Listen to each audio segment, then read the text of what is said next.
فقی ابو سعود بغدادی، ان کے بارے میں ایک واقعہ مشہور ہے کہ ایک خاتون مسئلہ پوچھنے کے لیے بغداد شہر میں مدرسہ تھا، وہ وہاں پہ آئی، علماء محدثین بیٹھے حدیث پاک کا درس دینے والے، خاتون نے مسئلہ یہ پوچھا، عورت فوت ہو گئی اور جس عورت نے غسل دینا ہے وہ حالت جنابت میں ہے، ناپاک ہے، تو ماہواری کی حالت میں کیا یہ ناپاک وجود سے میت عورت کو غسل دے سکتی ہے؟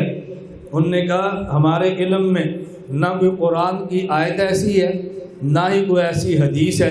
اس نے کہا قرآن میں بھی نہیں، حدیث میں بھی نہیں، مسئلہ پیش آ گیا ہے، اب بتاؤ ہم خواتین کیا کریں؟ انہوں نے کہا تم ایسا کرو، وہ جو مفتی صاحب بیٹھے ہیں نا فقی، ان مفتی صاحب سے جا کے پوچھو، فقی سے، مجتہد سے، ان کے پاس گئی، کہا جی خاتون جس نے عورت کو غسل دینا ہے وہ عورت حالت جنابت میں ہے، کیا اسی حالت میں غسل دے سکتی ہے؟ مفتی صاحب نے فرمایا کہ دے سکتی ہے۔ عورت واپس آ گئی، محدثین نے پوچھا کیا جواب ملا؟ کہا جی وہ فرما رہے ہیں غسل دے سکتی ہے، دلیل پوچھی ہے۔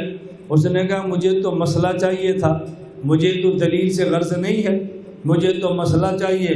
کہا نہیں ان سے دلیل تو پوچھو نا۔ وہ خاتون گئی، حضرت دلیل، فرمایا حدیث پاک میں ہے۔ عورت جانے لگی، کیا دلیل مل گئی؟ کہا جی وہ کہہ رہے حدیث پاک میں ہے۔ کون سی حدیث ہے؟ حوالہ تو مانگ لیتی۔ بھائی میں نے حوالہ کیا کرنا ہے، مجھے تو مسئلہ ملا۔ کہا نہیں یہ 4 لاکھ حدیث کا حافظ ہے، یہ 6 لاکھ کا حافظ ہے، یہ 10 لاکھ کا حافظ ہے، ہمارے علم میں ایسی کوئی حدیث نہیں ہے۔ انہوں نے کیسے فرما دیا؟ ذرا پوچھ کر آؤ۔ وہ فقیر فرمانے لگے اماں جی حدیث ہے۔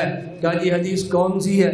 کہا رسول اللہ صلی اللہ علیہ وسلم کی بیوی ام المومنین امی عائشہ رضی اللہ تعالیٰ عنہ فرماتی ہیں اللہ کے نبی مسجد نبوی میں اعتکاف کے لیے تشریف فرما ہوتے اور میرا کمرہ، میرا گھر وہ مسجد نبی کے بالکل ساتھ تھا، ہمارا دروازہ مسجد نبی میں کھلتا، رسول اللہ صلی اللہ علیہ وسلم کا جی چاہتا اپنے سر مبارک کو تلوا لیں تو حضور مسجد نبی میں بیٹھ جاتے مسجد میں، اور یوں اپنے سر مبارک کو پیچھے کر لیتے، پیچھے میں کمرے میں ہوتی اور میں وہاں بیٹھ کے آپ کا سر دھو دیتی، وَكُنْ وَأَنَا حَائِضٌ، میں اس حالت میں سر دھوتی کہ میں ماہواری کی حالت میں ہوتی۔